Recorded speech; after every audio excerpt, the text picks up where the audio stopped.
Welcome to Grant's Rock Warehouse, and I want to welcome Steve and Schnee back to the channel. We are looking at the Osmonds. We're looking at the Osmonds in the 70s. So we're going to take a look at their catalog. We're going to say, hey, is this something we can recommend or not? All right, Steve's here. Let's get started. Grant is changing the world one track at a time on Grant's Rock Warehouse. One track at a time. You people have to remember that. Yes. Like changing it one track at a time. And tonight we're trying to change it by talking about the Osmonds.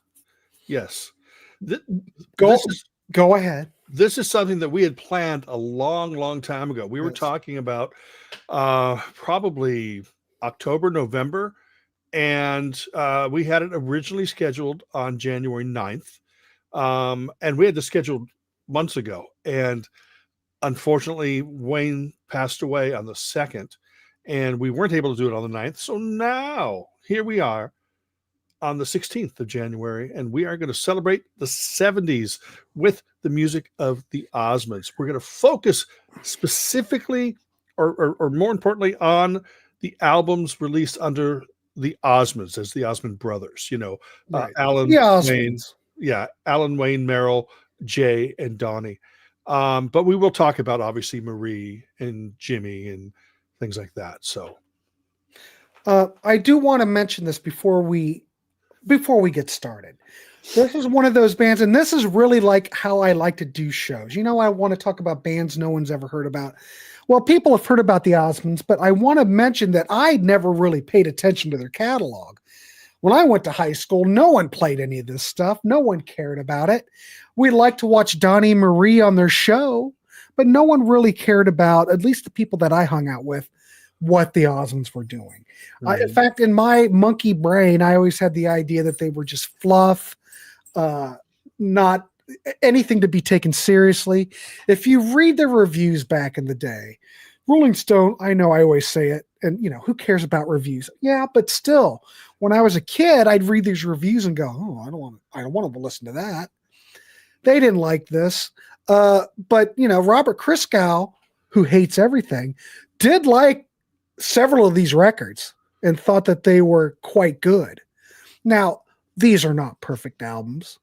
You know, we're talking at a time, we're talking early 70s. But I think there's a lot here to offer. And after I got through with this exercise, I mean, like I said, how long have we been planning on this again, Steve? Months. Yeah, I would say probably 3 months. Yeah. Well, I'm really surprised about what I heard on a lot of this stuff. Now, to be honest, there's some of this we probably could edit down.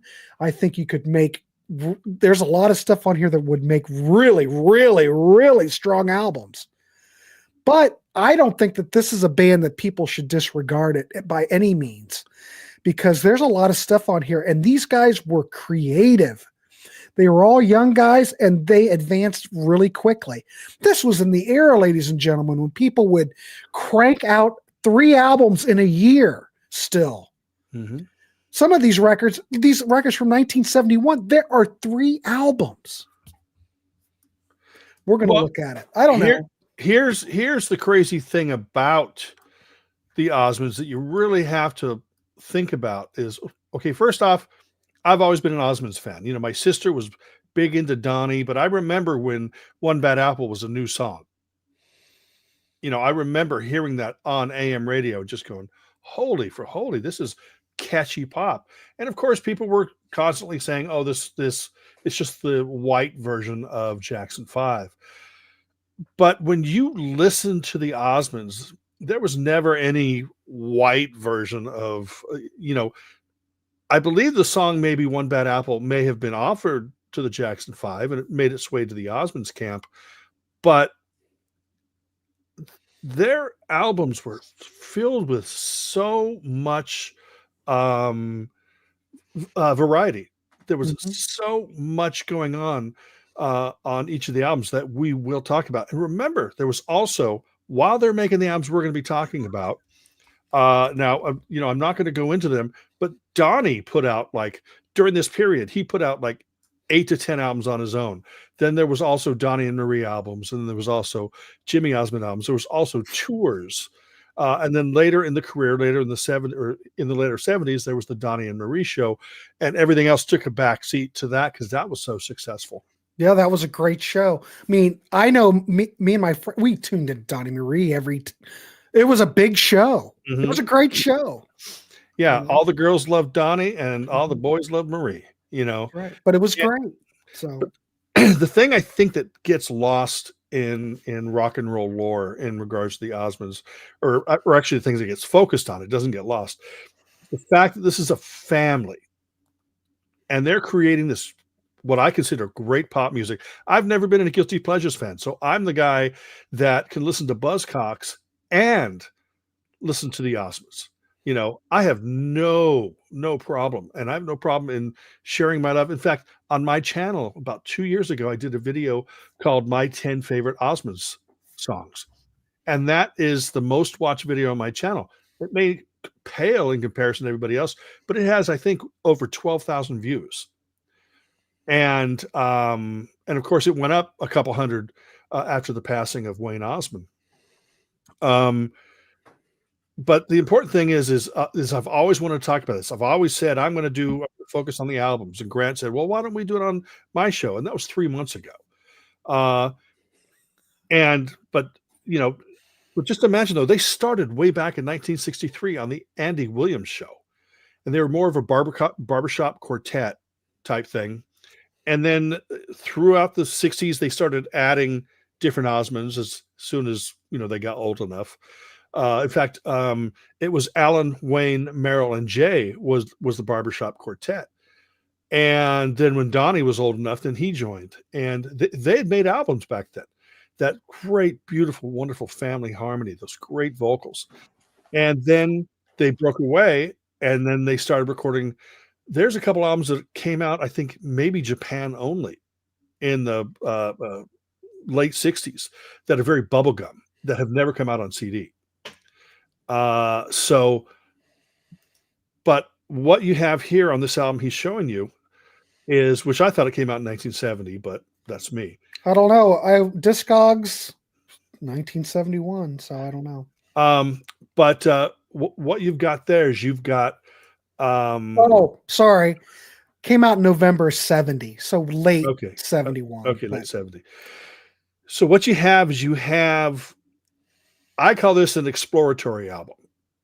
That the label, I think they were signed to MGM at the time. Yeah. They were kind of throwing a bunch of stuff at the wall to see what would stick. And so you had country on there. You had ballads, pop, and then you had One Bad Apple. Now, we all know that was the song that put them at the top. That was the song that really brought them to the fore here in America. Hold on. So, damn. Oh, is that loud? No. Okay. Just don't die on me. I won't. Yeah. Okay. At least not during this show. But really, thanks. a fantastic. And there was so much. Everybody knows. Sure, I've got my down moments, but man, I love positivity. Yep. And the Osmonds exude positivity. There is so much joy coming from their performance, from the songs. Back on this record, there's maybe one or two songs that that they wrote, but the rest of it was written by other people. And very strong album. I remember my sister playing this a lot. Yeah. But One Bad Apple, still I get tingles up and down my spine every time I hear One Bad Apple, because it's such part of, so nostalgic for me, but it's such a great pop tune. And the Osmonds were all about melody, pop, harmony, and positivity. Well, what's funny about this record and what makes this record so strong? Yeah, it's mostly covers, but who the rhythm section playing with the Osmonds? Who's playing the rhythm section? Yes. It's the Swampers. So it's like the Muscle Shoals rhythm section. Yes. I mean, we're talking great players. Yeah. I mean, the Osmonds sound great with their vocals, but if you listen to the backing tracks, holy crap. There's a lot of great musicianship on this record. And, when you're listening to it, you really don't expect that. You know, Jimmy Johnson on guitar, you got Roger Hawkins on drums, David Hood playing bass. The bass kills on this. The Osmonds really aren't playing on here yet, but they take over. As we look through this catalog, they start playing on their instruments. But the thing is about this record, it's wonderful recording. It's very positive, like you said. Yeah, there's some filler on here, but what's great on here is great. Like I said, it's exploratory. They're saying, let's see what fits. So you're getting a lot of variety on this album. In fact, a lot of the Osmonds albums were filled with a lot more variety. Like if you go out and any of their albums, and if you're going, okay, Love Me for a Reason, I love that song, let me listen to the rest of the album. There might be one or two other songs that sound like that, but there's a couple rockers, and there's a couple slow ballads. It's just all over the map. But it does open up with Would It Make You Think, which is like an upbeat country pop kind of song. You know what it kind of reminds me of? If you think about the Monkees later period, you think about Mike Nesmith, where you would have horns, you'd have strings, you'd have steel guitar. It opens with that, and you think, what is this, a country rock band? No. The Osmonds are kind of, at this point in their career, very all over the place. Because Would It Make You Think opens it, which is a cover. One Bad Apple is the second track, which someone mentioned in the comments. It sounds more sounds more Jackson 5 than the Jackson 5. But I'll tell you, when I heard One Bad Apple, when I'm reviewing for this show, I couldn't get it out of my damn head. Yeah. I mean, it's a great pop song. Come on. It's great. Well, I think the poppiness of that is matched by track number 6, which is Sweet and Innocent. Now, here's an interesting nerdy thing. Now, first off, that is associated as an Osmonds track, and let me get something straight here. Is I think during this time, when this first album came out, maybe even the second album, the Osmonds was focused on all of them. So you've got Merrill singing a bunch of songs. You've got Donny, stepping out, especially during Sweet and Innocent. Well, after this, that switched. And they decided, let's make the Osmonds more Merrill, and then, Jay, Wayne, and Alan. And then Donny can record his solo albums. Now, Donny is still on all these albums. He's still out there doing those, all that kind of stuff. And singing maybe, bridges or middle eights or something. But, hey, Angie, these are more the original Brothers focused, where his solo albums were Donny focused. And then, of course, live, they would do, they would mix and match. But Sweet and Innocent, actually, the version on the album is stereo. They put the album on they put Sweet and Innocent on Donny's first album, his first solo album, and it's mono. Weird. I don't know if that's an accident with the CD, when they're pressing them on CD, but I thought that was kind of interesting. Is it a different mix? No, it's just a like stereo a fold down. It could be a fold down. It doesn't sound like it's a different mix. Okay, weird, odd. But see, I could see that. You've got some tracks on here. See, I think Sweet and Innocent is so saccharine and so bubblegum that, I always wonder how the brothers looked at this, because the way I look at the Osmonds, because you listen to the Crazy Horses, you listen to The Plan, you listen to Phase 3, I could tell that the older Osmond brothers want to rock out, Right. So I don't know if it's management.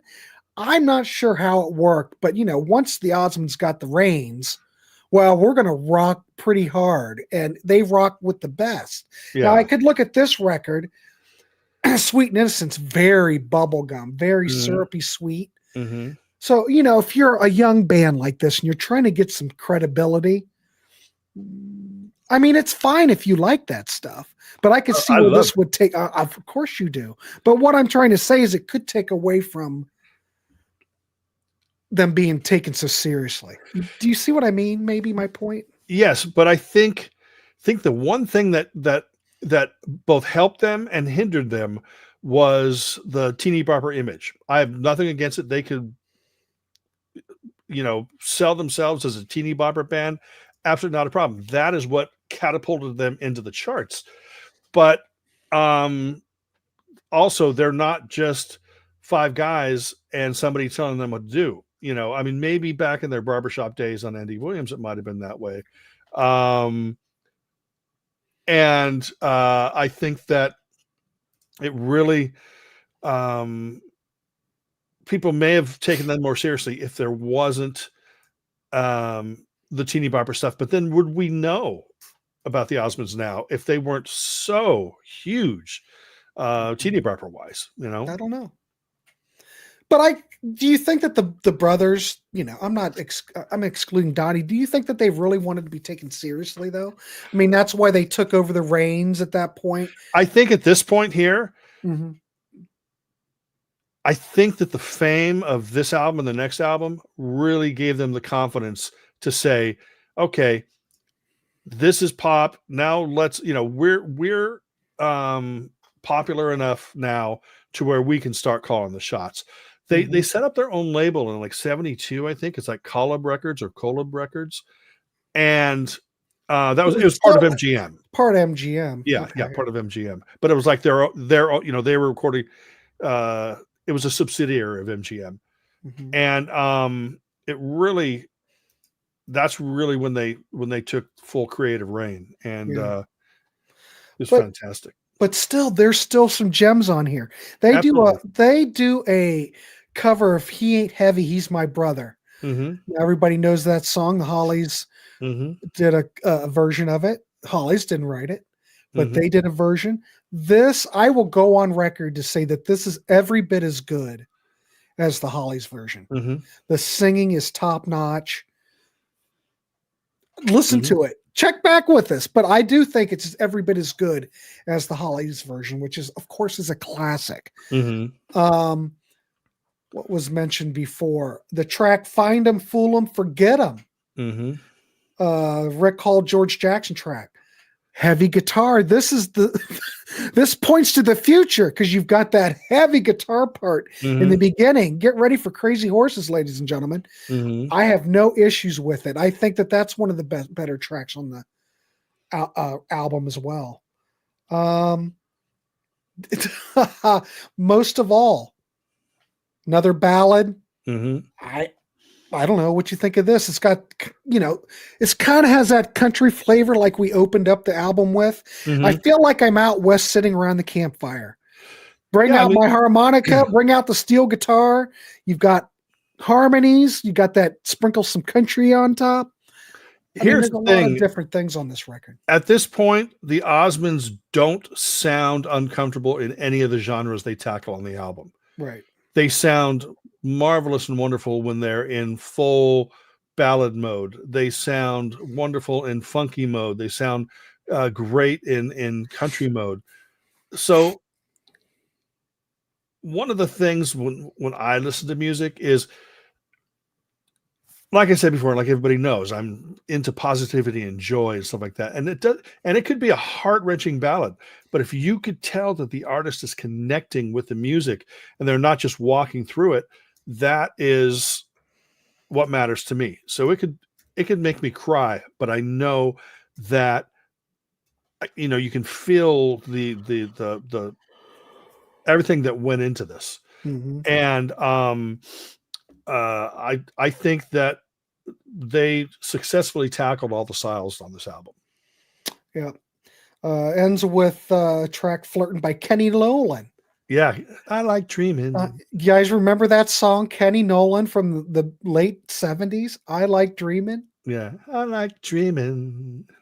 But he was a big songwriter, though. Yeah. I mean, he put out his own stuff, but he was really a songwriter. Yeah. So it's poppy, horn, strings, it's catchy. It's a nice way to end side one. Side two, album, the album. but I don't have any problem with this debut at all. No, not at all. I would, if you would want to go down that road and listen to it and check it out. I think there are better albums than this, but for a young band like this, of course, they've been playing since '63. Yeah, still, I think it's good. Yes, and I like Dreamin'. It's great. yeah. Christian's in love with Marie Osmond still. Yeah. Oh, who isn't?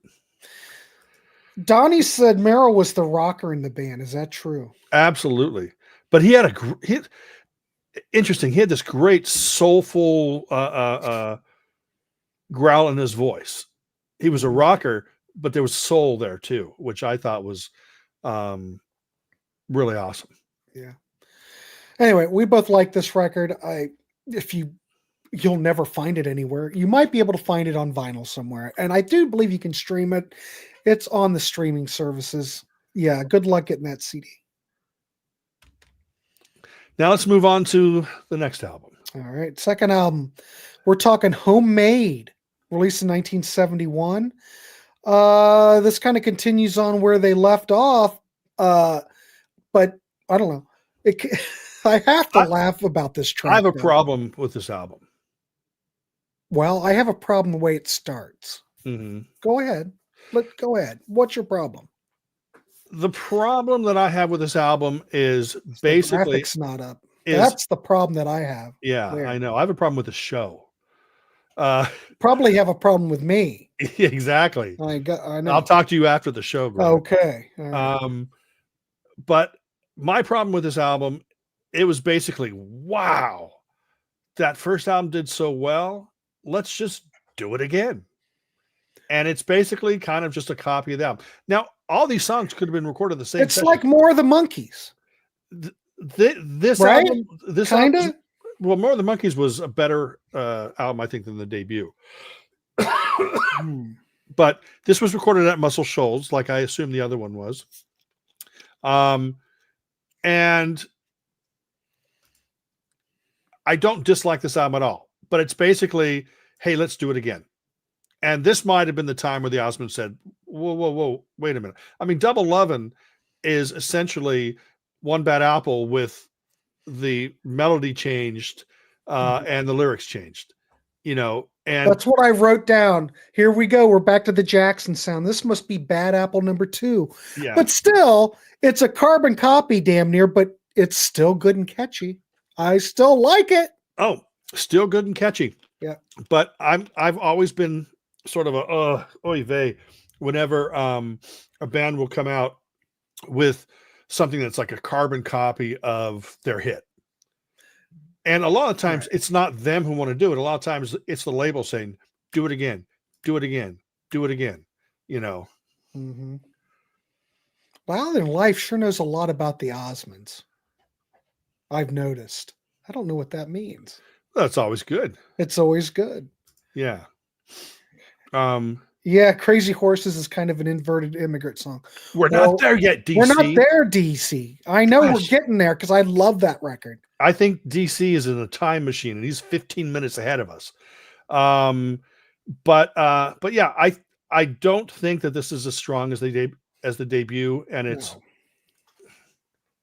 I don't either. Yeah, Seer still doesn't work. Go. It took forever. Yeah, it took forever. Yeah. But I think that this is just kind of like the little brother that you don't like as much as the big brother, which was the first album. And of course I sort of, I'm the little brother that people don't like as much as my older brother. So I get it. I get it, Homemade. I get where you're coming from. Sophomore slump, yes. No, yes. No, because Slumpy. this is kind of sophomore slump if you're looking at this point of the career. But this is actually the 7th album slump. Okay. Well, it depends how you look at it. Yeah. Yeah, exactly.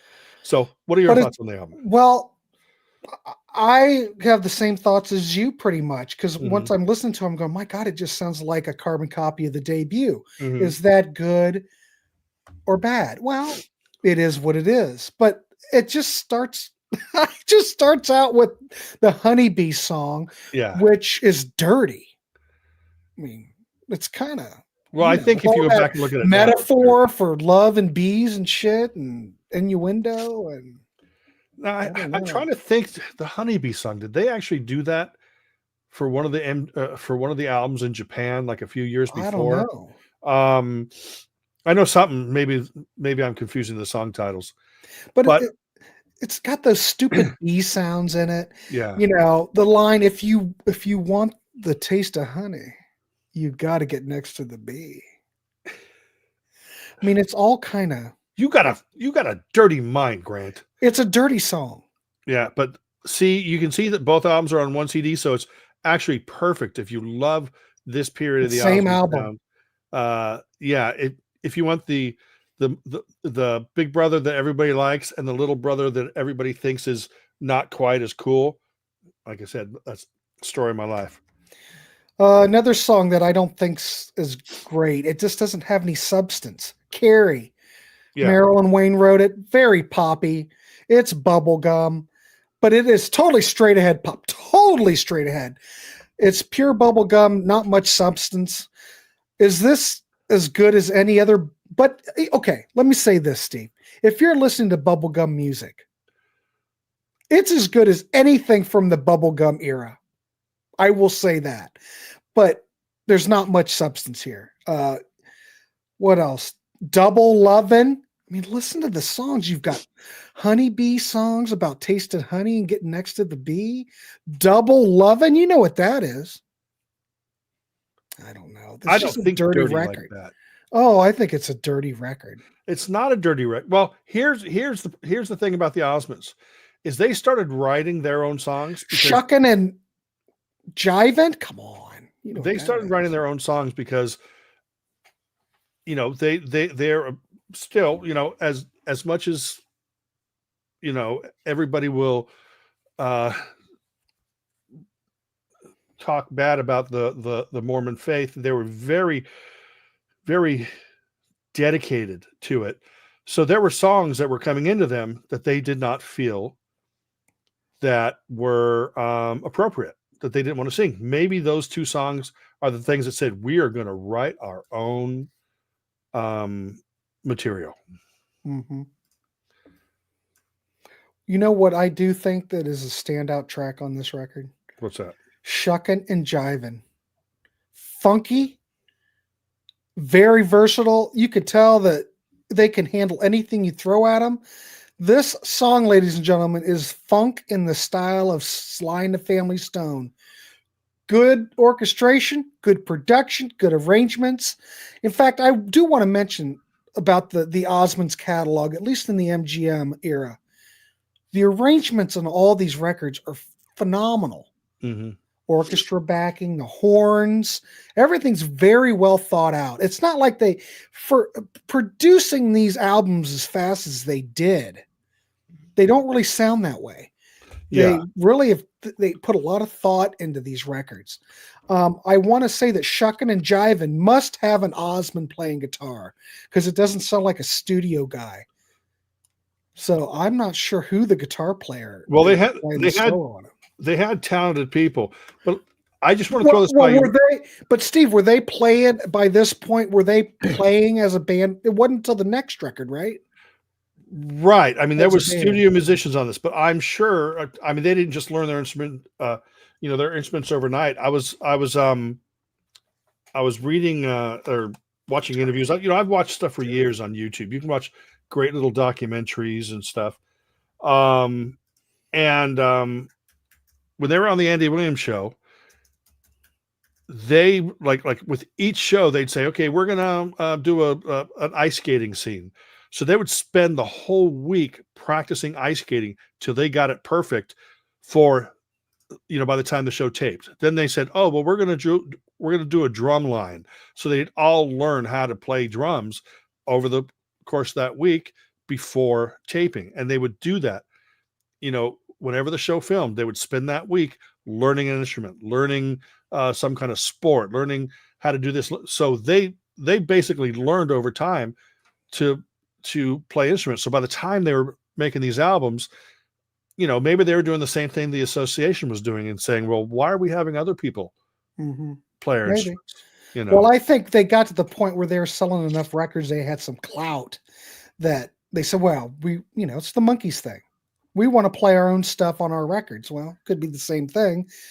The brothers wanted to play on their records. So they were a big band. They were a big group. So, and they could play all that stuff live anyway.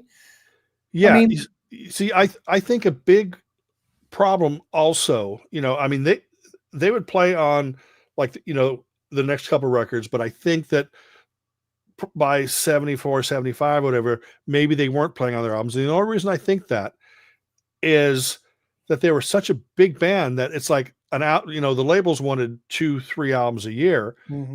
And with all the touring they did I've got 8 Donny, I've got 4 CDs with 2 albums each on them. And, throwing him in the studio to do that, and for the brothers to sort of, watch over it, and the Donny and Marie stuff and the Jamie stuff, that there just wasn't enough time for them to get in the studio and record stuff themselves. So I think there was those 3 albums they did, and then by Love Me for a Reason and stuff, I think that was when maybe they had other people come in and do stuff. Yeah. Anyway, I do think that this album's a step down. Yeah. But it's not bad. I mean, if you come across it in the bins, you're if you want some, good variety of stuff from country to funky pop to ballads, then you're going to find something to love about it. But it's just not as good as the first album. Yeah. So, but still, we're still in 1971, and Phase 3 comes out. I'm not exactly sure what month they came out. Of course, I have Phase 3 as 1972. You do? Yeah. Well, I guess it depends on where you're looking it up. Maybe it was late 71. But Phase 3, you can switch it. Oh, yeah, sure. Go ahead. Phase 3. Boy, oh boy, was this something exciting and special. 6 of the 10 tracks were written by the Osmonds, including the hit single Down by the Lazy River. This album is non-stop great. Yeah. This is a huge leap above the first and second album. I think, like the first album, as much as I love it, I think the songs are better, or I'm sorry, the songs are great. The album as a cohesive whole is maybe a little too varied, whereas this, there's a lot of variation here, but it's far more focused. And Phase 3 is just incredible. Down by the Lazy River, which the B-side, I remember, having that single. The B-side was He's the Light of the World, which of course is a religious song, whatever. That's on the album. And that is so great. It's dynamic. Oh my gosh, there's so much great stuff on this. And like I said, 6 of the songs. Oh, Yo-Yo was another big. If you guys have seen the clip of the Osmonds doing Yo-Yo on the Flip Wilson show on YouTube, friggin', I can barely walk and talk at the same time. Those guys are lip syncing this song, and the dance routine is mind blowing. And sorry, they all look cool. They all dressed like Elvis. Yeah, but this was in black. Oh, okay. Yeah, they but they still had like the scarves with the Donny was purple, and well, actually, was he purple on that one? I don't know. But probably. Phase 3 is just a wildly great album. I think that when it came out, my sister or somebody in our family won it on a radio contest. But yeah, it's a solid album. It rocks. I mean, Down by the Lazy River, it's a great rock song, but it has a gospel center to it. It's really fantastic. Yeah, there's Elvis suits on the album cover. You're right. Yeah. That's fine. It is of the era. But their suits were designed by the same guy that did Elvis's. So it's not like let's do what Elvis is doing. They probably did that, but they had the guy who designed Elvis's suits design theirs. Yeah. Anyway, I think this album is part of that trilogy of records. Yeah. That this is one of their best records. As part of the trilogy, I think they keep improving. Yeah. We're getting there. Down by the Lazy Rivers, of course, I can't get enough of it. Catchy, very distinctive. It's got that pop country kind of thing. And the fact that they wrote it just goes to show you how good of songwriters these guys are. Yeah. Great track. Business is yet another funky song. We're back to that Sly and the Family Stone thing. Mm-hmm. This is funk, ladies and gentlemen. The way the Osmonds trade off vocals on it, it's just like Sly and the Family Stone. Is it as good as Sly and the Family Stone? Well, it's pretty damn close. There's plenty on this record to enjoy. It just sounds like the Osmonds are in a really good spot. They must have had a blast making this record, and you can tell. There's no the guitar smokes on this record. So I don't know if is it Merrill? Who's the guitar player? Who played guitar? Merrill? I think Alan? Wayne and Alan were Okay. because Alan produced or co-produced a lot of their stuff. So and then the songs were written by Alan, Wayne, and Merrill, or a variation of those three. Mm-hmm. But dang. I don't know. Are there any other songs you want to talk about? I think this is it's not a perfect record, but it so far in the Osmond catalog, this is the best album. Yeah, they keep improving, except for that sophomore slump record. But now we're on an upward, This was an album that just leapt from the turntables. This was not an album, I'm sorry, by some teeny bopper pop group. The first two albums, you can hear that teeny bopperness in it. Right. But this album, and like I said, this different animal. Yeah, different animal. And you could tell though, like I said, the focus of the Osmonds was mostly Merrill, whereas Alan, Jay, and Wayne would also sing. Donny was also in there, with his, little bits and pieces or whatever. But by this time, he really wasn't singing lead on album tracks. Do you think that most people think, at least when I thought the Osmonds, and this was a total experience for me. I'm learning, like maybe some people here. I always was under the impression that Donny was the guy, but Donny wasn't the guy. He Correct. did vocalizations here and there, but he wasn't the main attraction. Of course, he was the main attraction on his solo albums. Right. He was the guest star on the Osmonds album. Even though he had so much to do with them, it's not like they recorded these albums and he just came in and did his part and left. It was really a matter of this goes out to Victoria, by the way. There you go. Balloons. Oh, and it was really, this was the brother show. The Osmonds was the brother show, and Donny's was his own thing. And when I went back to listen to the Donny solo albums, which we're not going to be talking about, those are pretty dang strong. So we should talk about them. Well, not on the show. No, but a separate show. Yeah. Don't you think maybe that if this goes well, we might want to talk about them? Because I don't know. It's up to you. Well, I'm game. I'm totally game too. But this, I didn't want to talk about Donny or Donny and Marie or Jimmy really on this show. Right. Because there's so much music out there. Right. But anyway, this album, I mean, we could go through all the tracks, but it'd take us all freaking night. Much better record. I think so far it's one of their best in the catalog. So I think at this point it is their best full album. Although I love One Bad Apple maybe more than most songs on this. Mm-hmm. I think as a whole, as an album, this is their best so far. Yeah. I think, a lot of the reviews for this, I think for the most part, I think this really did fairly well. Of course, Rolling Stone never liked it, but there are other reviewers. And I think that people now, after all this time, can look at this record and go, you know what? These guys were pretty damn good.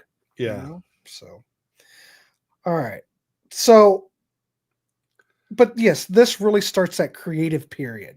They start getting very creative. Let's see. Okay, let's look at this next record. All right, ladies and gentlemen. we are looking at, okay, Well, the album, what? let's just mention that after phase 3, there is a live album. Oh, okay. Yeah. So I was just going to mention, You can that is, mention it. yeah, that is included here. I don't like to talk about live albums.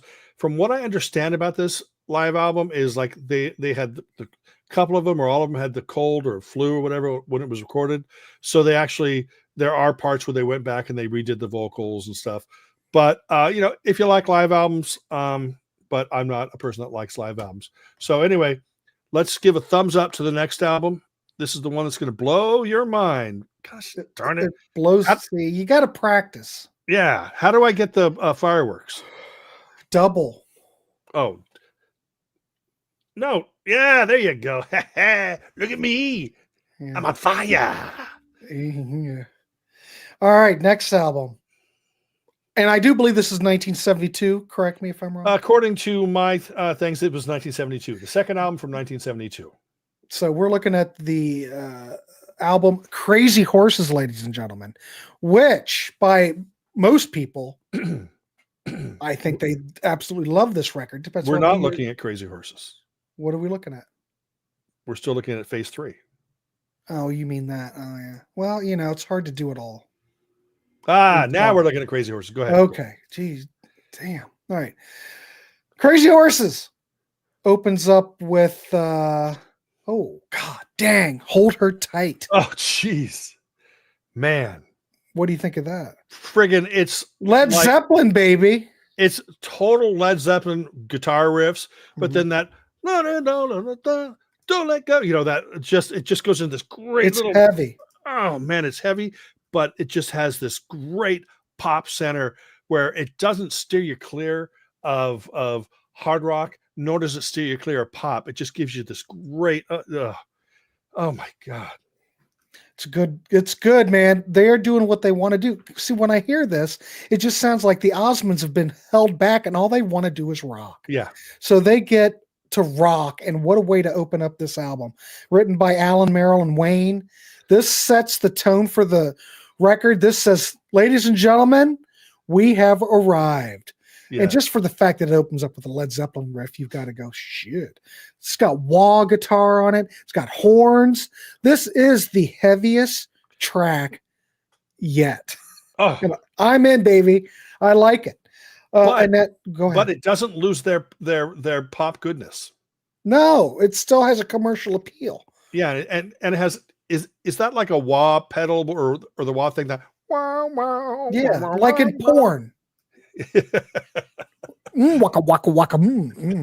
Oh baby. So friggin' it's then it has the song Utah, a tribute to their home state. More of a straight rock and roll song, memorable lyrics, good harmonies. This was on the first album too, right? Or was it? Didn't they redo something? Maybe not. But Utah, it's got that Chuglin the Chuglin Creedence sound. It's a total Creedence Clearwater song. Yeah. Straight ahead rock and roll feel with horns. Yeah. Good. Kind of reminds me of harder rock and roll. I swear to God. That's it's like swamp rock. It's like Chuglin Creedence swamp rock. It's just David, we should have a porn show one day. Waka waka waka waka. Anyway, keep going. What's the next? Girl. It sounds like it could have been off of McCartney or Wildlife or Red Rose Speedway. It's this fun, jaunty little pop song that, wouldn't sound out of place out of one of McCartney's early 70s more acoustic based things. Yeah, it's a lot more experimental. Yeah. It's not as rocky as some of the other tracks, but it's still melodic, and it does add a lot to the record. It's just, there's something about this record that seems a bit more realized. Cool harmonies. It kind of has a late 60s feel to me. But it's cool. I like it. Awesome. What else do we want to talk about? Go ahead. What about that song about pollution? Who doesn't want to talk about pollution? No, but there's the song. Did you know that the song Crazy Horses is about pollution? I did. Yeah. Well, I forgot. It's Yeah, got an and environmental message. yeah, and then you look at the album cover, and there it is, right in front of you. Uh-huh. I love it. Crazy Oh, Horses, the title God. track. Crazy. If you ever seen the Osmonds play this live from back in the day, these guys are crazy. No wonder the girls in the audience went crazy for them. Proto metal sound. You got the environmental message. It would fit well in today's political climate. The use of the ARP synthesizer on here. You Mm-hmm. got Donny going crazy on it. Mm-hmm. It's kind of eerie, gives unique quality. Hit number 4 in the UK singles chart in the UK, but I don't know how it fared here. Was it a pretty big hit? I think it was top 40 here at least. Yeah, I love it. Crazy Horses is it, I associate that song with the Vapors now, because back in, I'm like a music nerd. I think most people know that. And I was in a record store in Orange County back in probably the late 80s. And up on the wall there was one of the telephone pole posters that they would advertise shows around town. And it was a show that I went to. The Vapors, 2020, and Code Blue, same bill at Florentine Gardens. Nice. And it's like, I go, how much is that? The guy goes, oh, it's not for sale. I go, oh. He goes, but I'll give it to you if you can guess this song. So he grabs the album, puts the needle down, and I just go, Crazy Horses, the Osmonds. I mean, I got it like within 0.7 because I'm an Osmonds fan. So he regretted having to do that. So he took it down and gave it to me. And of course, I think it disappeared with the first ex-wife. Oh, really? Yeah. Huh. Well. Oh, well. First, yeah.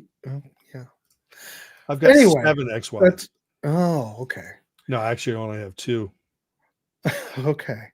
So let's continue on. That was a tangent on Steve. You've got more heavy tracks here. Life is hard enough without goodbyes. Great track, kind of mystical. It is a riff that Blue Oyster Cult could call their own. They would love to have a riff like this. There's plenty of riffs on this record. Hey, Mr. Taxi, up tempo, harmony guitar lines on here.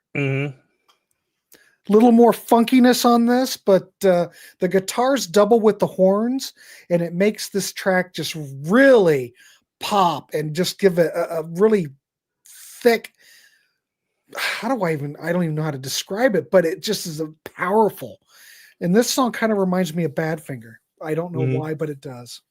It does. Well, the song "That's My Girl" ended up to be kind of popular. Might have even been a single in the UK. I don't think it was a single over here. But I've read things that people call this an early heavy metal album and stuff like that. I think people are being a little bit generous about that. It's just a great rock album, and it gets heavy. There are some metal elements here, but metal was already established. Yes, but I will say this: there are certain tracks on here. If I was going to do a 70s metal show or something doing hard rock, you could play several of these songs and they would fit right in. You'd go, hey, who is that? Yeah.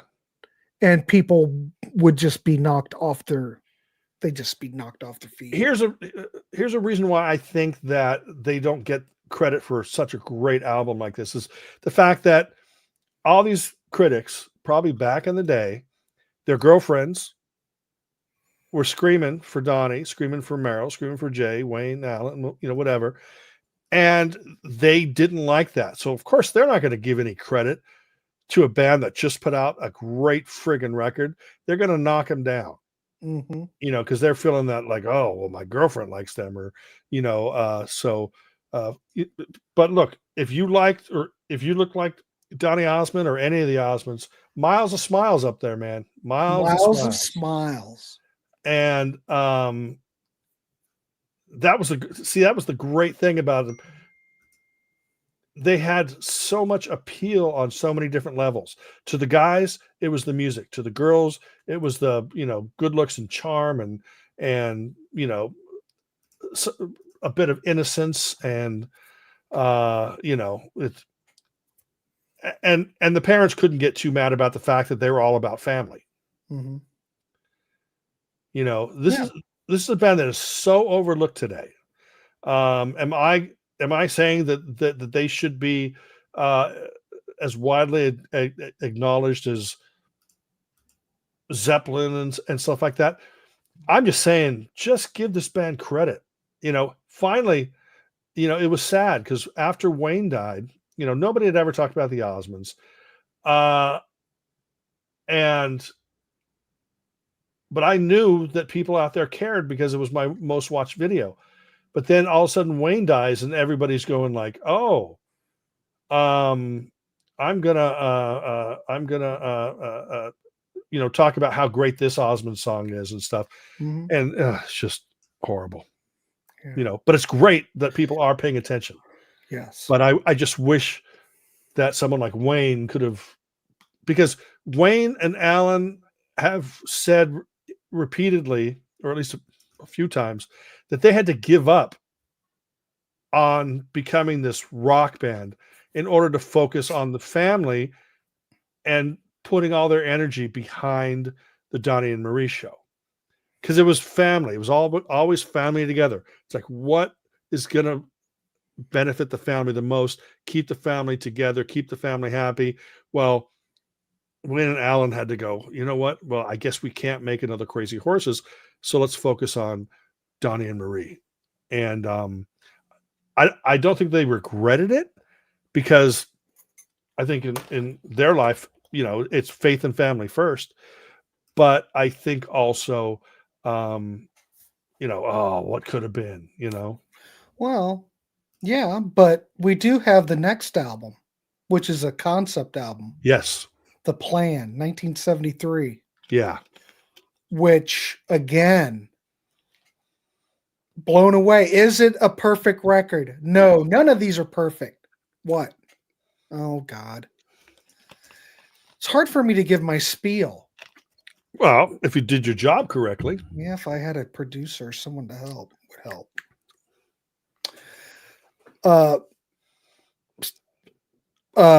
See, now I've lost my whole train of thought. The Plan. Yes.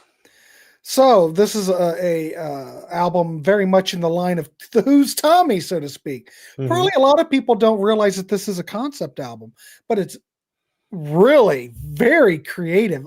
For me, I think this is the peak.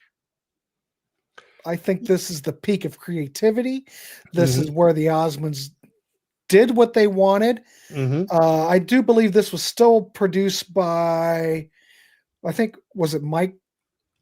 Who produced this? I think it was Alan and was it Michael Lloyd? Oh man, I don't know.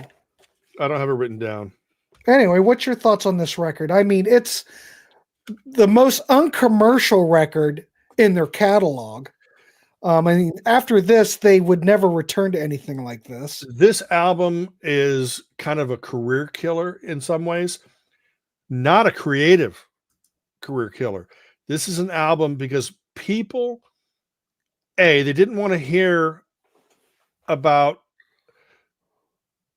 this band that they did not rate very highly, even though they should have, because the Osmonds were a great band, as well as entertainers and stuff like that. But to have them put out a concept album, and the concept album to be about their religion. Now, there's not anything that's like overly praise, you know, with like a lot of praise lyrics or anything like that, but it's an album based around the Mormon religion. But it is so creative and so varied that you've got rockers like you heard on Phase 3 and Crazy Horses. Mhm. You've also got beautiful ballads, and then you've got like creative songs like, what's it called? Movie Man. Yeah, Movie Man, Yeah. which is like, I mean, it could have been on a Kinks album or something. It's got that. Well, let me add to that. Yes. It's very progressive rock influenced, I think. Lots of synths. Mm-hmm. You got Alan's handling the lead vocals on it. Kind of has a carnival feel. Mm-hmm. Think of Being for the Benefit of Mr. Kite. Yeah. And I listen to this and I'm going, did Jellyfish the band listen to this track back in the day where they influenced? Uh-huh. So it reminds me of the Beatles. It reminds me of Jellyfish. Yeah. I hear what I hear. So I'm throwing it out there. It's a great track though, but it's just, they're just experimenting. They're not being held back by anything. They're just doing what they do, and they just don't seem to care. I don't know. It just seems like we're just doing what we want to do. Did Yes. phase 3. We're doing Crazy Horses. Now we're on to doing a prog concept album. More power to them, the way I look at it. You know? And again, I think it's just as successful as Phase 3 and Crazy Horses. I think on a different level. I think that like something like Let Me In could be very easy listening. I think it's kind of in that Carpenter's vein. Yeah. It's very Carpenter, like got a great chorus. Right. And it takes away all that rock element and presents the song as simple as possible, Yes. but as wonderful as possible.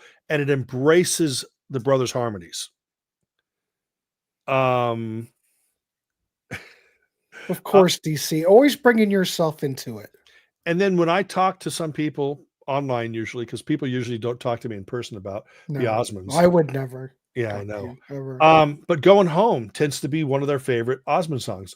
And I could swear that the Rubinoos stole the melody of the verse and put it into something like Arcade Queen or something like that, or barred the melody, because it's just a great rockin', nearly power pop tune. It's fantastic. It's just. And you know what's interesting? If you go on Discogs, this did come out on CD domestically. Oh, did it? And I looked up some reviews on it, and they were talking about it on Steve Hoffman's site. And actually, that CD supposed to sound really. It's the best version of this album out there if you can find it. This is the only album that ever came out on CD domestically. Of course, you can stream it. Yeah. But there's the twofer. It's supposed to sound better than that. Wow. So, but the Osmond catalog came out on Cherry Red on Seventies label, but they've never ever been released. Their albums have never really seen any kind of physical media other than for best ofs. Yeah. What's the deal? So what I'm thinking is if they put out the Plan on CD out of all their catalog, I'm assuming they probably think this is the crowning achievement. And I would have to agree. I think it is. I think though that people would want Crazy Horses more than the Plan, even though the Plan is a great album. But it's still heavy though. But it's a little bit more. Much. Yeah, it's still heavy in spots. Yeah. I mean, like, Are You Up There? It's very grand, got an orchestral arrangement. It's very emotional, majestic, kind of reminds me of the Moody Blues. Think of something like that. You might like that. Mirror, Mirror. Funky, it's upbeat. It's got mouth harp. Imagine that, ladies and gentlemen. It's got mouth harp.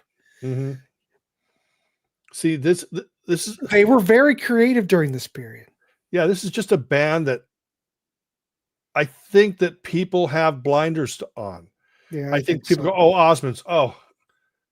Oh, Donny and Marie. They don't realize that they were putting out these great albums that had great singles." And all they think about is Cheese Whiz. And I understand that. I'm not going to say, but, it's just fantastic. See you, Christian. Have a good night.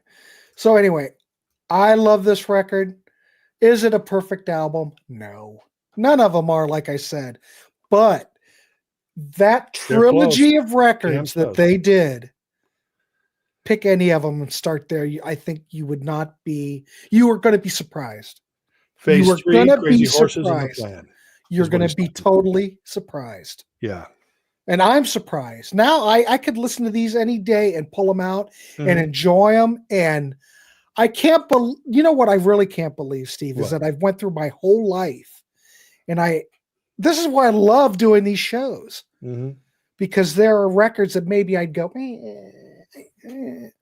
but now went down that road, and it's opened me up to something that, wow, this actually is pretty damn good. Don't read about all those bad reviews in Rolling Stone from years ago. Really take a look at them now and reevaluate them. The Osmonds, there was a lot more to them than you realize, is what I'm trying to say. The thing about critics is critics always have something to prove about themselves. So, me being a critic, right? I try not to do this. I think that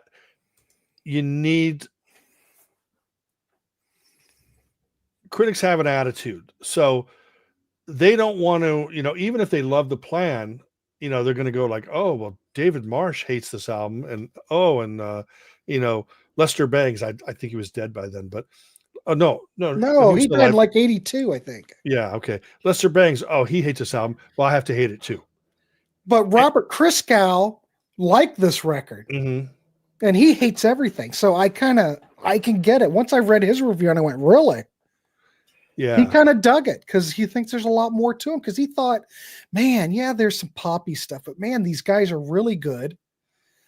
You look at their live stuff, you listen to their live show, and they kick it. They just absolutely hit it out of the park. They knew what they were doing. Yep. Steve David's going to stick to his Petra albums. Yeah. Right, well, whatever. No, that's fine. Petra's a good band. Yeah, good band. Ken is waiting for the Leif Garrett show. Ken, I can guarantee you we're not going to do Leif Garrett. I can barely stand his hit.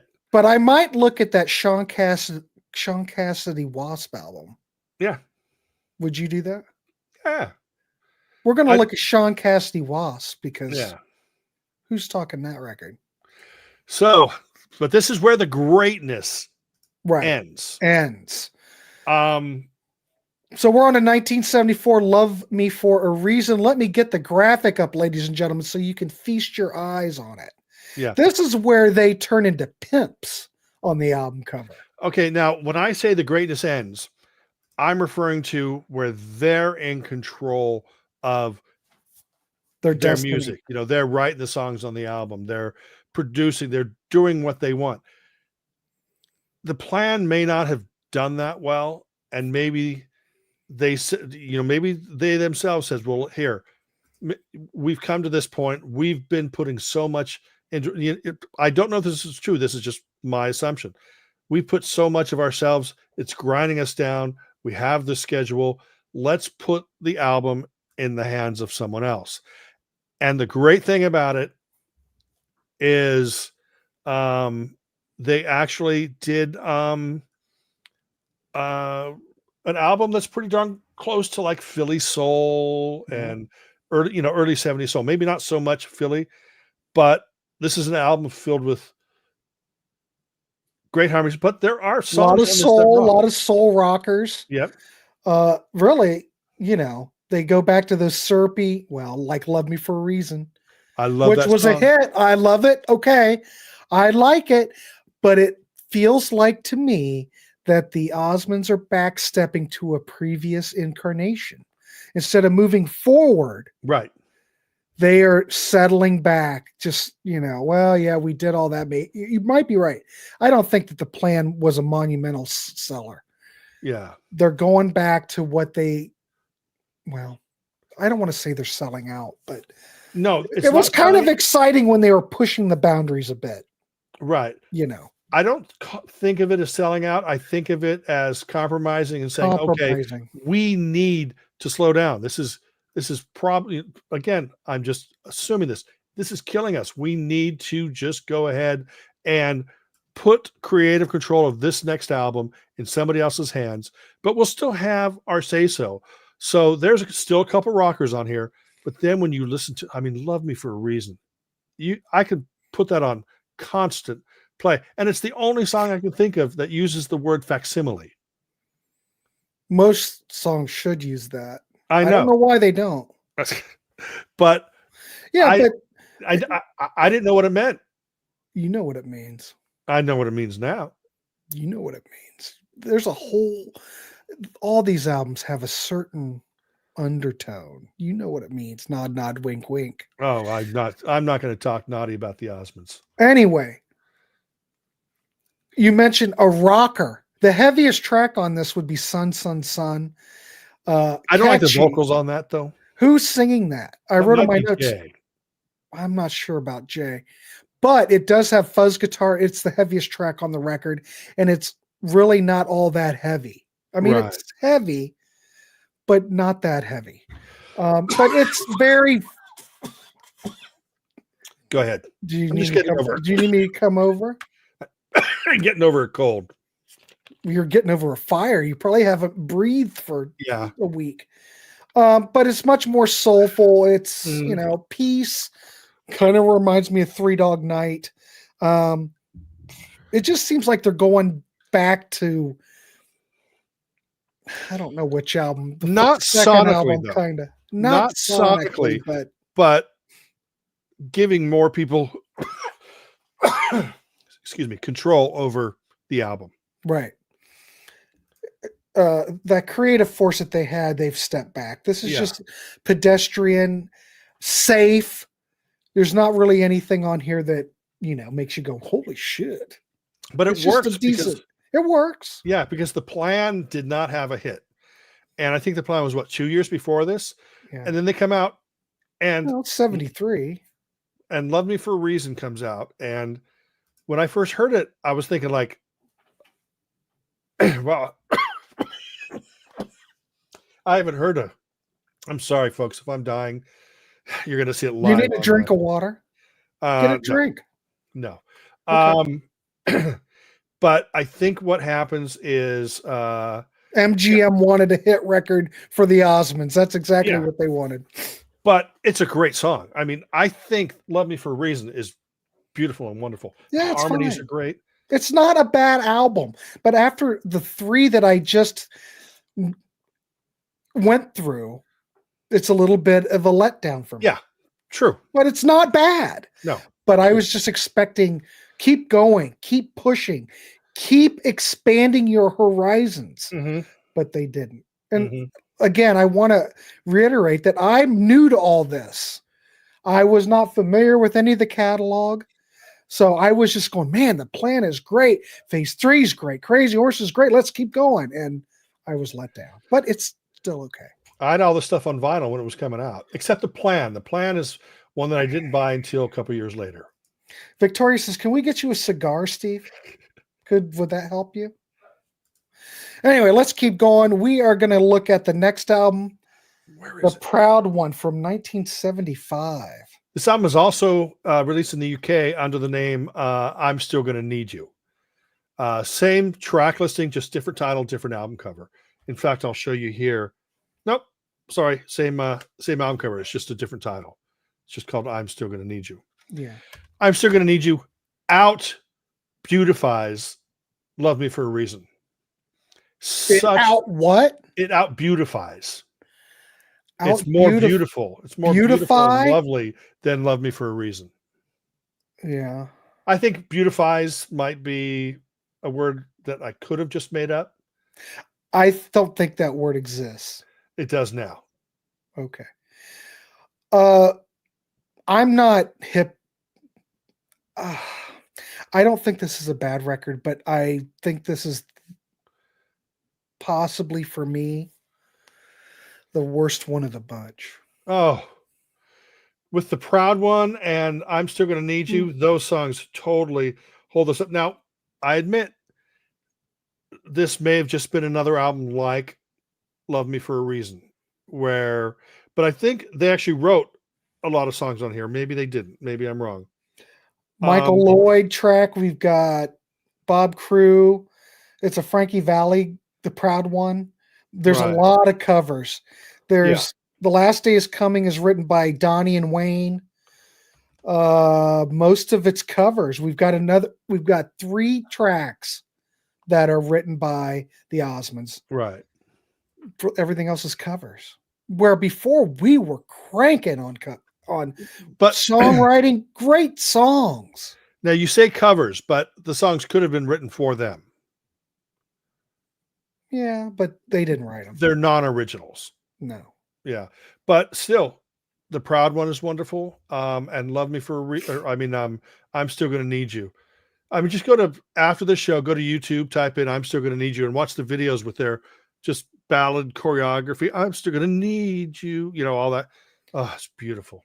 Well, the thing is, the way I look at this record, this is the record for me, at least sound wise, is where they're totally shed that whole teen idol image. It's like they're growing up, they're maturing. Yeah. But they might sound a little bit more mature, but it's not quite as exciting as it was. It's certainly not the band, or it doesn't sound like the same band that did Phase 3, Crazy Horses and The Plan. Correct. But And still, I think it's solid, soulful pop. It is, but it's still, I'm kind of let down. Yeah. Yeah, Schnee's out in California. Yeah. About 20, 25 miles away from where the fires were. This I don't think is on your list, but I did want to mention that there is a CD of the Christmas album that came out in What, 76. that? Okay, there you go. Yeah. What do you Okay. think? I'm not a professional? Yeah, I mean, Come on, man. you I'm haven't the shown it on the graphics show. master. Come on, man.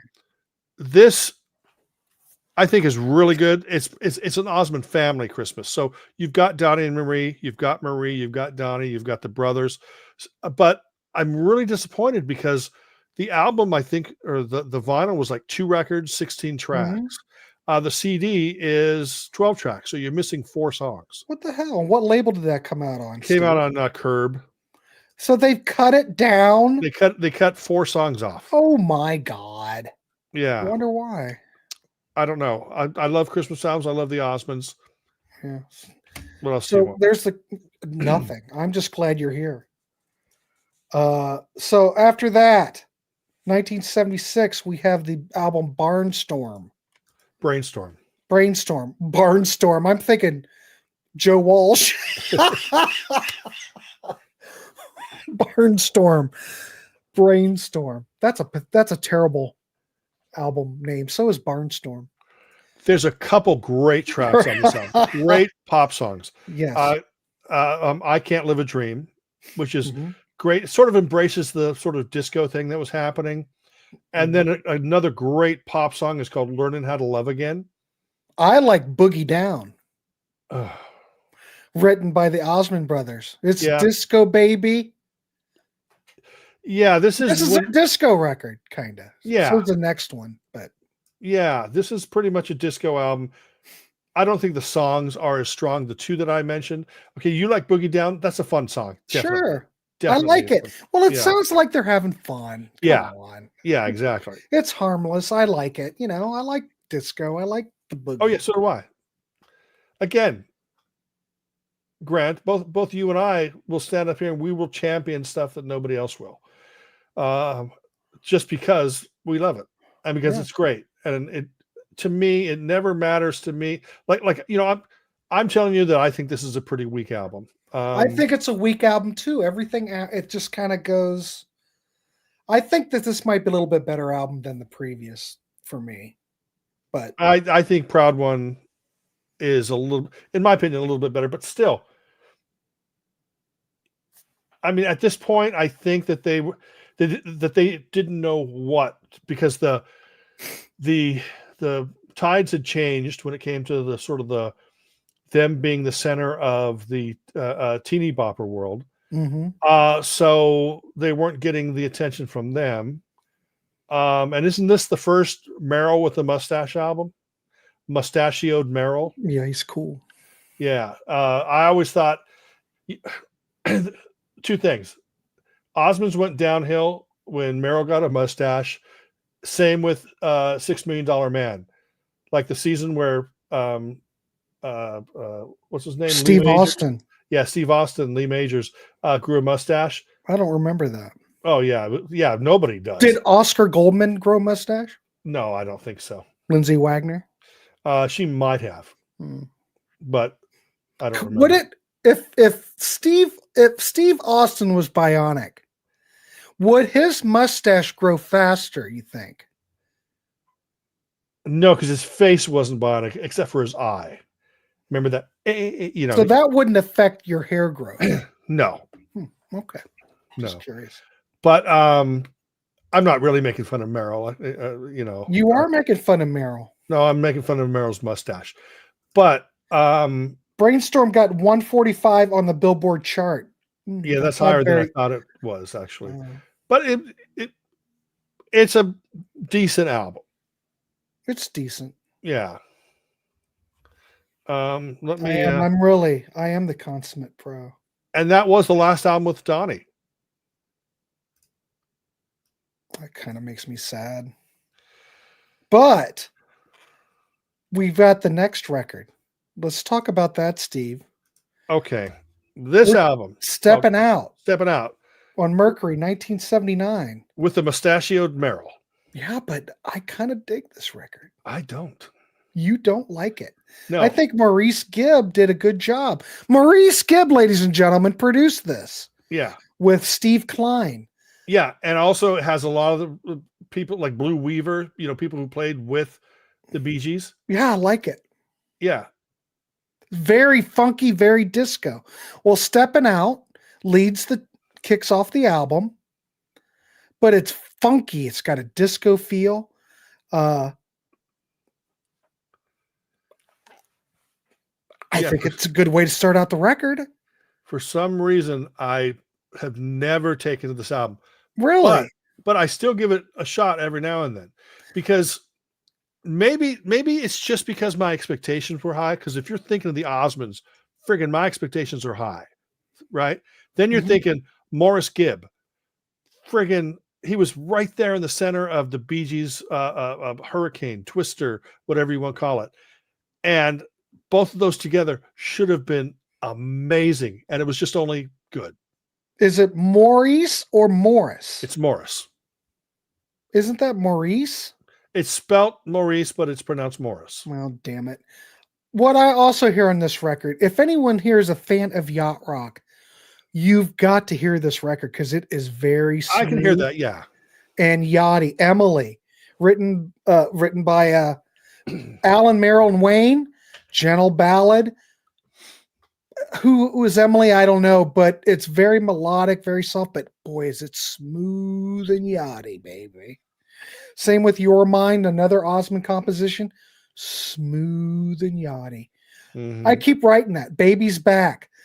Did they write that?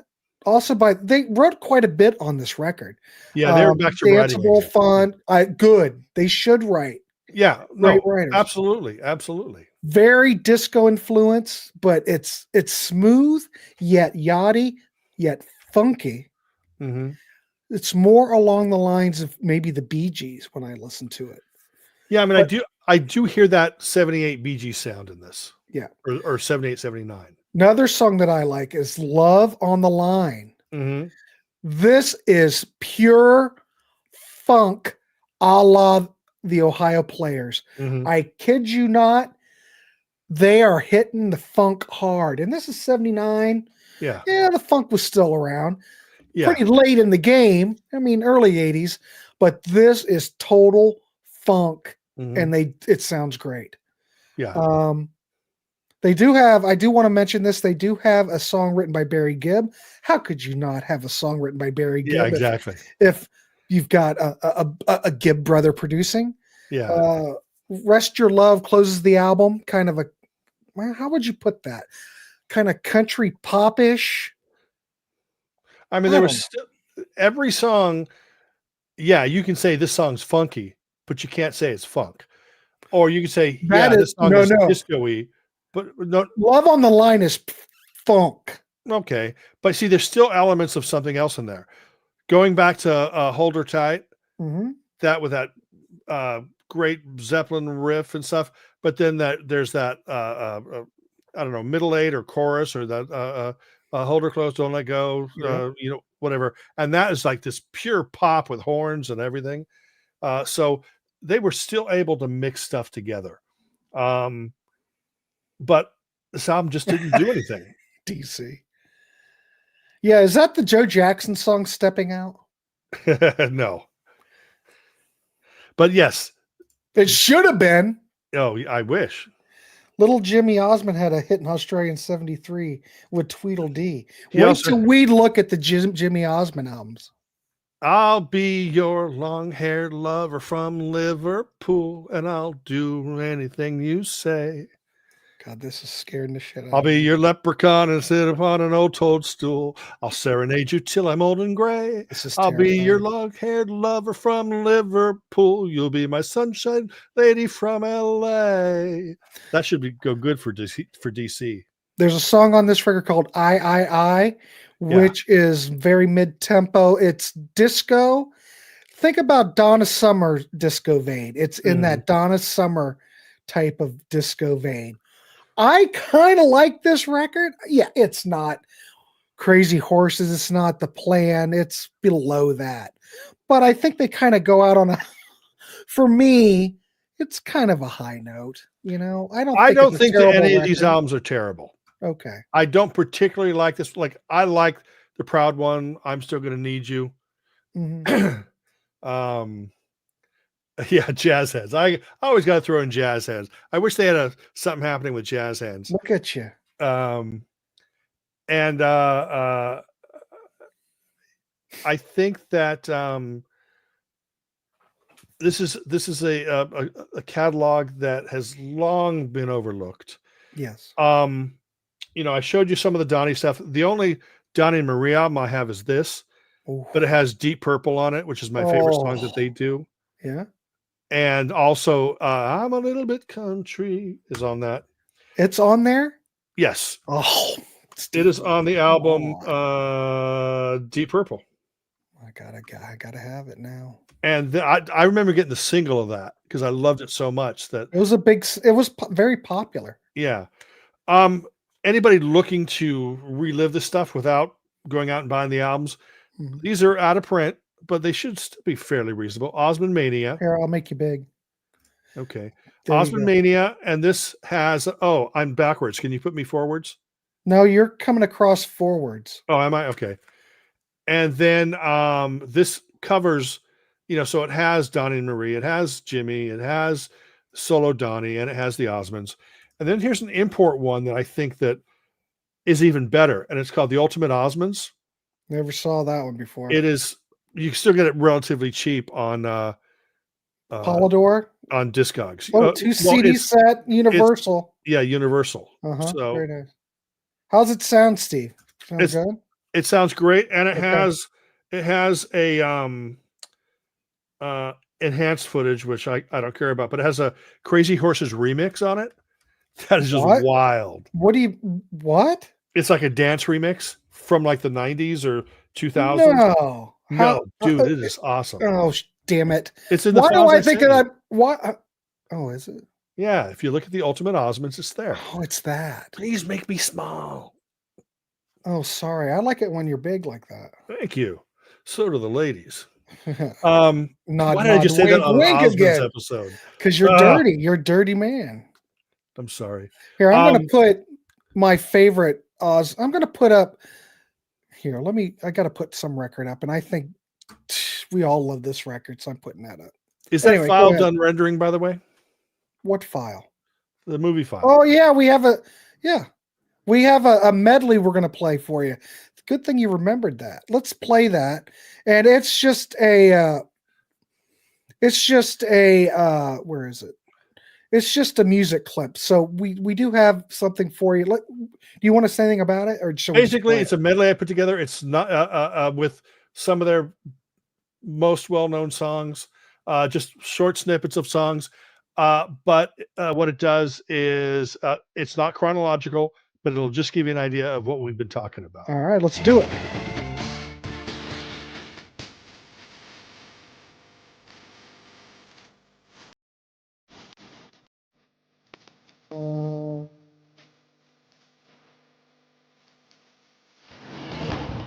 Is that loud enough? I don't know how to adjust the loudness. I can't change it. The video didn't render? No, because it was a movie file.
It's great stereo.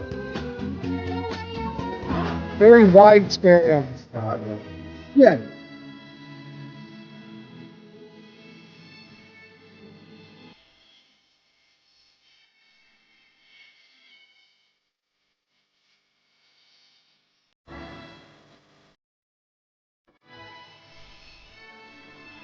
You.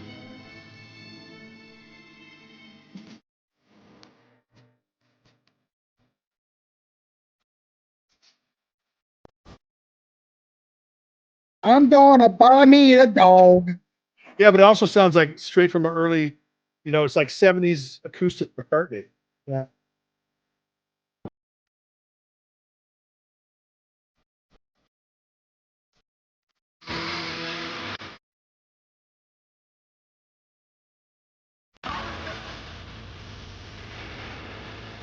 This rock's like down by the Lindsay River.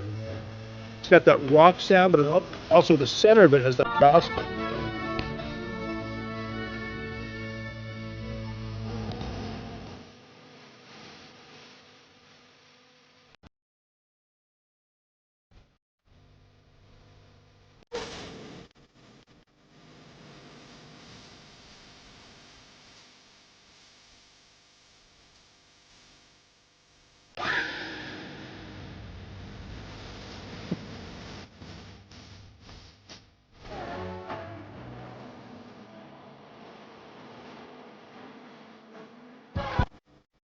Really.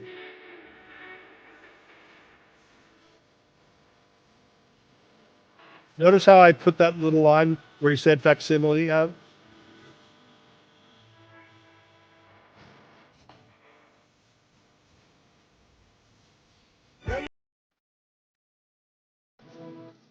I do like it, Schnee.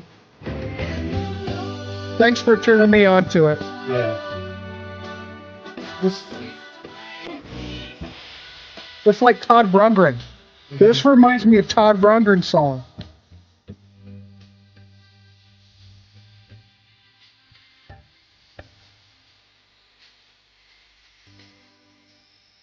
Good, great version. Look at this, Kathy's digging it. Awesome. She loves it. I'm glad that you were able to play that. Oh, is it starting up again? On your system, we can listen to it all over. We can listen to it over and over again. Yeah, I gotta find out where it is. Oh, there it is. Yeah, I guess it'll just play over and over. We could Yeah. play this too.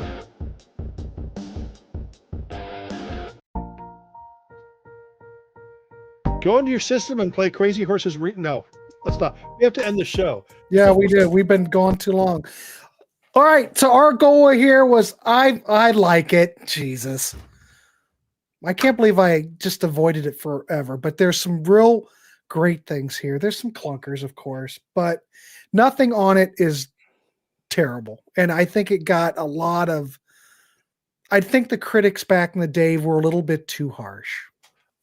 I also have to, I'm not trying to embarrass Grant, Why? but when I first brought up the Osmonds, he was like, yeah, okay. And then I said, well, let's also do Adam Ant. Okay, let's do that next week. Let's also do Badfinger. Let's do that next week. And then, well, when do you want to do the Osmonds? January. But he has it's a lot of work. He has a busy schedule. I'm busy, and this took a lot of prep. Yeah. Well, with me, I know it back and I know, but I like the fact that I didn't know any of it, and I'm going in fresh. Oh, I love that. Yeah. I love that. That's what I like about, one and done shows or something like this, or, getting ready in a week. We're going to be doing Little River Band on Sea of Tranquility. No one ever. I have to start up Schnee of Tranquility. I always have to use that joke. Right. Okay. Opinion. Phase 3 Crazy Horses to the. Yeah. All of them. You got to have all of them. Yeah. Yeah. Yeah. All of them. Yeah. He's saying like the trilogy. The trilogy is a must if you can get them. But Your best bet's going to stream it or find it on vinyl. But I bet a lot of that old Osmonds vinyl is just trashed. It's so funny. Kelly just mentioned about doing the Beat Farmers. Me and Ronnie Barnett from the Muffs. Me and Ronnie. There you go, it's talking dirty again. I'm not talking dirty. You're talking about muffs. No, Stop it, Schnee. This is a family channel. Me and Ronnie Barnett, we interviewed Jerry Rainey a couple years ago from the Beat Farmers, and I pulled out all of my Beat Farmers CDs because I'm going to do a CD junkie on Beat Farmers, unless Grant wanted to do a show on. Ashley, we're doing the real. We're doing the real Little River Band. There's not the cover versions. We're doing like the original albums. Here's the first album. I wish I had all those on CD, but I don't. Yeah, well, but I don't. You're gonna be fine. Thank you, everybody, by the way, for taking the time to watch. Yeah, let's wrap this dog up. So let us know what you feel you like, what you dislike. Do you like the Osmonds? Do you dislike them? You're going to go out and give it a shot and let us know. If you go out and taste the waters, let us know what you think. Yeah. We want to hear from you. And also there's a video on my channel. It's called my top 10 favorite Osmond songs. So you can go look at that as well. Naughty has never heard of the Osmonds. And of course, she comes in right at the tail end. Yeah, no, she's probably been here the whole time, but she's just mesmerized by my singing, by my singing Long-Haired Lover from Liverpool. All right, cool. Thank you, everybody. The Almonds. Yesterday on a show, the other day, was it yesterday? I can't remember. I go live so much, I can't remember what I'm doing. I called, we're going to do a show on the Almonds. I went, not the Almonds, Grant, you idiot. Ken wants to know if you've ever did a show on that Petrol Emotion. I have not done a Petrol Emotion show, but I did set aside all of my... I'm glad you work. Good. Get back to work, Nadia. All of my... one of my next ones is going to be the Undertones. Oh, Undertones, yeah. I've got an Undertones CD, I think. Yeah, all right, everybody. Well, this show's ground to a halt. Schnee will just keep talking if I don't cut him off. I know. Ooh, Nadia, do a 999 show. Oh, ooh, that'd be fun. No, I'm doing a 999 CD junkie. Oh, are you? Yeah. You want to join me? Do you know them well enough? Well, how do I not know them? I have all their stuff. I got autographs. I got promo posters. Are you serious? I got it all. Then we'll do it on your show. Okay. I'm a huge 999 fan. We'll just cover the catalog. I don't know why we didn't talk about this before. Gosh. Damn it. All right, everybody. We're going to go enjoy some Osmonds and enjoy some almonds. Yes. All right. Keep it clean and wrap the rascal and all that because it's been a dirty show. All right. We'll see you. And what's next? Well, Pete Pardo will be here on Sunday. We'll be doing a listening party. Where's the balloons? You got to do it right. There we go. Balloons. It's just one peace sign. I know. Yeah. But it takes forever. Never mind. All right. Bye, everybody. Good night, everybody.